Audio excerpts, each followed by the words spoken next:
Një gjë e tilla ka bas me e bo me një udhtim më tepër se një umre. Nuk ka ndodhur kjo në kohën e pejgamberit sallallahu alaihi wasallam, edhe më pas sahabët, edhe tabiinët, që dikush e ka kri haxhin për vete, e tash edhe një herë shkon atje në Tenaim, që quhet Mesxhid Aisha, edhe i veshën ihramet edhe bën edhe një herë umre për të vdekurin. Nuk është kjo, domethënë, prej traditës që e ka vepruar Muhamedi alayhis salam, apo e ka vepruar dikush prej sahabëve. Po në rregull, në rast se dikush e vepron, a ka bëu vepër të keqe? Nuk ka bëu vepër të keqe. Ne argumente nuk kemi që sahabët kanë vepruar një gjë të tillë. I ka kryer ai ditëri umre për filanin, për tjetrin. I nxjerrën ihramet, shkon atje përsërit ai vendi ku quhet Tenaim apo Xhamia Aishës, edhe bën. Ne për to nuk kena argument.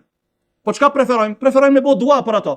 Po në rast se dikush boni me një udhtim, 2 umre, 3 umre, ai themi që ti nuk ke sevap jo. Allahu alem, ndoshta Allahu xheleshanu e shpërblen dhe ato sevape çka i ka bëu kiniyet për të vdekurin, Allahu xheleshanu ja, domethënë ja dërgon atij të vdekurit sevapet.